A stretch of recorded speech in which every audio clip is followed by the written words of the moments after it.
Michael, can you tell us what the latest is on Shane Watson and his availability? Yep, we've selected our team and we've got the same 11 as the first test. So Shane Watson and Mitchell Starke both missing out. Firstly with Watto, I guess he's improved a lot over the last few days, but we feel like he's probably a few days short of being 100%. So we're doing everything in our power to give him the opportunity to be right for the third test in Perth. He's certainly come a long way. His fitness, the fitness stuff he's gone through with Alex Contouris, he's ticked all those boxes, but at this stage we still feel he's a couple of days short or a few days short.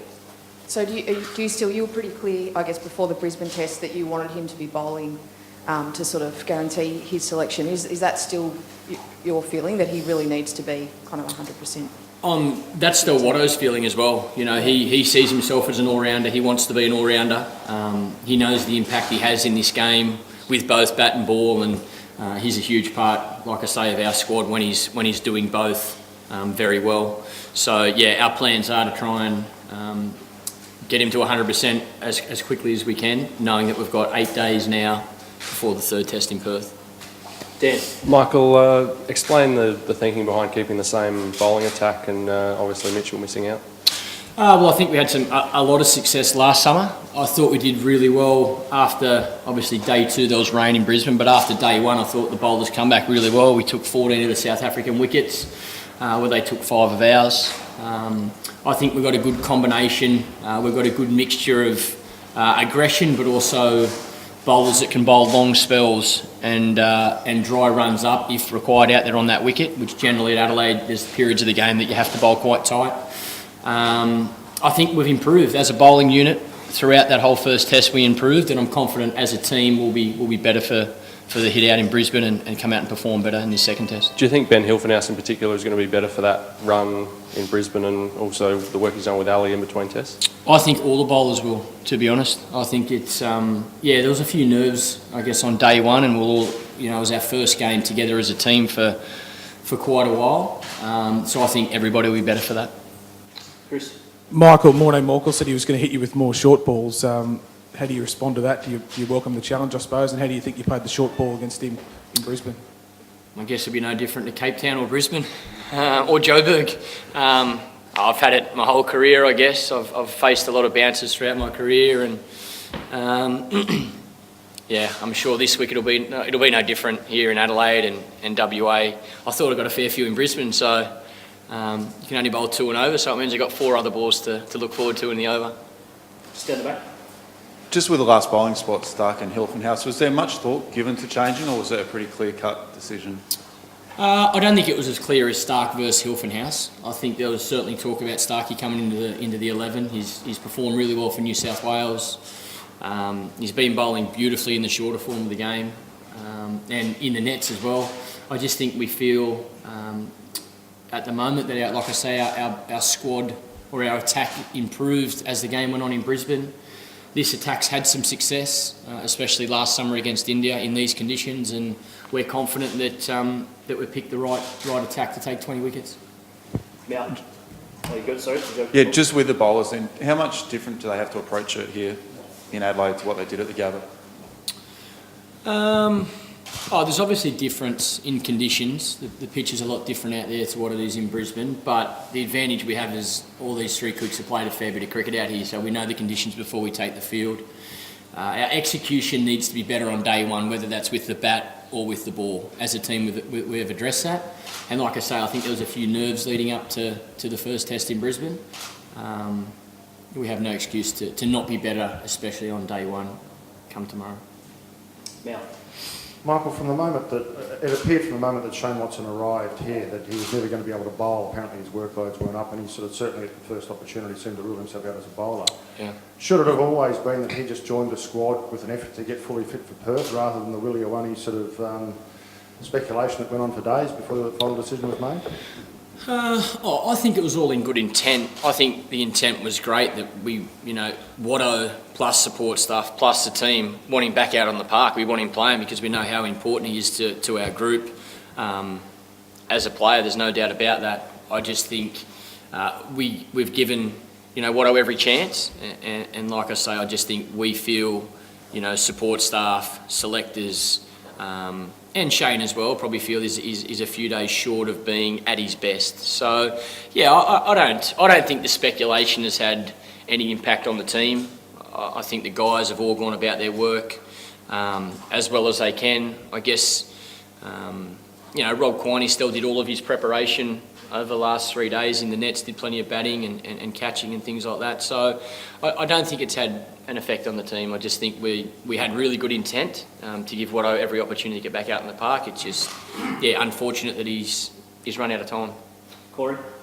Pup, Siddle and Pattinson said on the weekend that they sensed a real vulnerability from the Proteas top order when they got inside their head, tested them verbally. You expect more of that this time around?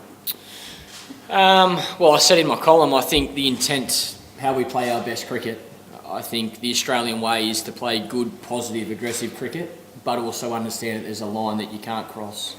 And, everybody in that change room knows that we will, we'll be nice and positive with the same intent as we had in Brisbane. I thought the guys did a fantastic job, and I think the way they stood up to the challenge, especially in the second innings, and, showed a bit of fire that they had in their belly, I think is really good for our game. From both sides, I think the banter on the field is what comes with playing at the highest level. There's certainly a mutual respect between both teams. We play it hard on the field, but we get on very well off the field, and I'm certain the next 2 test matches, you'll see plenty of what you've seen in Brisbane. Benny? Michael, the speculation that there was about Shane coming into the test, did you guys see eye to eye on that, or was there a disagreement over whether he could play as a batsman and that kind of thing between you two? No, not at all. We have a great relationship, firstly. I know there's been talk of that being a little bit different, but Watto and I, our friendship and our professional relationship when it comes to captain and vice-captain is as close as I can certainly ask for. We spoke daily, even before we flew to Adelaide as a team, and I was, kept well and truly in the loop of where he was at and how he was travelling and what he was doing preparation-wise. And then once we got here, like I say, our intent was to give Watto every single chance as a very important player and vice-captain of the team to walk out onto this park for the second test match. But, like I say, unfortunately, we've run out of time. And Michael, the momentum from Brisbane that you guys felt you had, how do you keep that going given there's been quite a break between test matches? Well, I think the players can take some confidence, certainly, about the way we performed, like I say, the way we improved throughout that test match, but it doesn't guarantee much. Like words, it's not necessarily about what you say, it's what you do, and I think as a team we need to have that attitude. We need to make sure, come tomorrow, we are 100% ready for that first delivery, whether we're batting or bowling. Our intent's exactly like it was after day 1 in Brisbane. And you make the most of the opportunities that you get. That's the hardest thing about Test cricket. The game goes up and down over 5 days, and generally the team that can grab hold of their opportunities and make the most of them will win the Test match. And when you're playing against the number 1 team in the world, you can't afford to let one thing slide. So, we've got to execute our plans as well as we can. And if we do get momentum, hang on to it. Chloe? Michael, do you expect Bobby Quiney to perhaps have a bit more composure about him as he goes into this test without all the hype about a test debut, I suppose? He looked really positive in Brisbane but got out hooking. And does he have a chance to, stake a claim for, for a longer term spot? Yeah. I thought Rob played really well in the first innings, to be honest. He creamed the ball he got out on. If it goes a metre each side, it's 4 or 6. So I think he looked really comfortable at the crease. He's coming off some runs against South Africa for Australia A. He's full of confidence. If you've watched him bat the nets the last 3 days, he's hitting the ball as good as anybody. Like I said, I said before the Test match in Brisbane that I'd be surprised if he didn't make 100, and that's because I know the way Rob can play. I know how well he's hitting the ball, and he's a very composed guy. The big occasion certainly won't get to him. So I'm as confident as I was in the first test that he'll walk out tomorrow or whenever he gets his opportunity, and he'll make the most of that. He'll make a big score. Like anybody, you've got to get through the start of your innings. It's always hard, especially against a very good attack. But if you get in, you've got to try and cash in, and I'm confident if Rob gets in, he'll make a big score for us. Dan? Michael, Nathan Lyon, I think you said you were quite happy with the role that he played in Brisbane in terms of bowling tight and bowling some long spells. will have a slightly different role here as the wicket wears and be more of an aggressor, you think? Yeah, he might do. Let's hope he does. It means the wicket's spinning and we've got South Africa under pressure. But I think he's in a good place. He can do either. He can contain if he has to, and we can dictate that by the fields we have. But then if there's an opportunity for Nathan to put more pressure on the batters, I think he's got the skill to be able to do that as well. He's bowling well. I thought he'd come back really well in Brisbane, and that shows his character. I know he wants to do well in front of his home crowd, but as I've said to Nathan plenty of times, he needs to keep doing exactly what he's doing. Don't change a thing, and he'll continue to have success at the highest level. What do you think of his back spinner? Yeah, well, we're calling it a doucher more than a back spinner. Yeah, look, it's something he's worked on, and it was nice to see him get a wicket with that last Test match. So hopefully we'll see plenty more wickets for Australia with ball spinning both directions. Michael, what do you make of the pitch, and do you think there'll be enough in it at the start and in the end to force a result? Yeah, I hope so. I think looking at results over the summer so far, there's been enough there early on, but also if you get in as a batting unit, you can put a big score up front. Generally, Adelaide it's quite nice to bat on day one, day two, and then it gradually gets a little bit lower, and spin plays a big part. So first innings are probably going to be pretty important. But the ground's in fantastic condition, as it always is here. All the boys look forward to playing in Adelaide Oval, and this Test match will be no different. Yeah. Just following up on Chloe's question previously, is Rob Quiney simply a fill-in, or if he makes a decent score, is he a chance to stake his claim for a longer term? I don't think anybody's ever a fill-in. When you get the chance to play for Australia, you've got to grab your opportunity with both hands.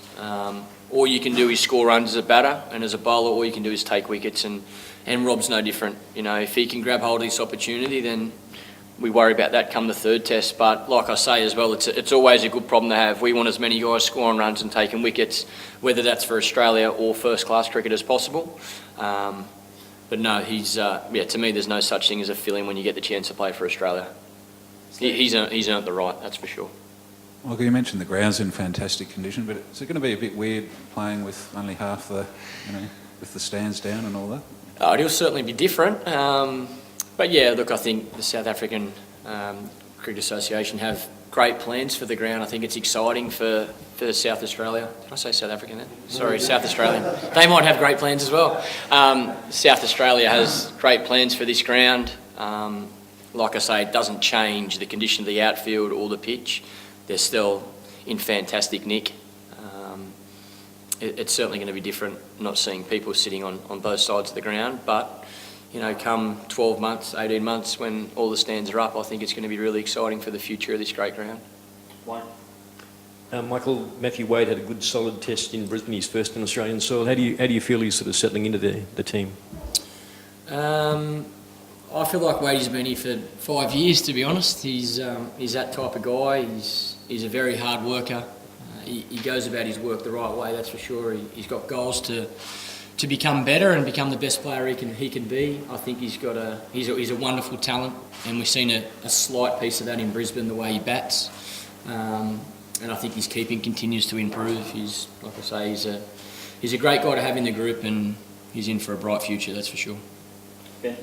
Michael, what's your main message to David Warner before this Test? See the ball and hit the ball, like it has been his whole career. Anytime I've had any talk to him in any form of the game, it doesn't change. When you got that much talent, you just got to react and not put too much pressure on yourself. And Davey's in a really good place at the moment with his mind. I think he's come a long way over the last 4 or 5 days. A couple of days at home, I think, really helped him clear his mind and realise where he wants to go and what he wants to achieve. I know he's looking forward to this challenge. Thanks, Rob. Thanks, guys. Thank you. Just from the SACO, they held the announcement chat to now, so I know there's going to be opinions. Yep.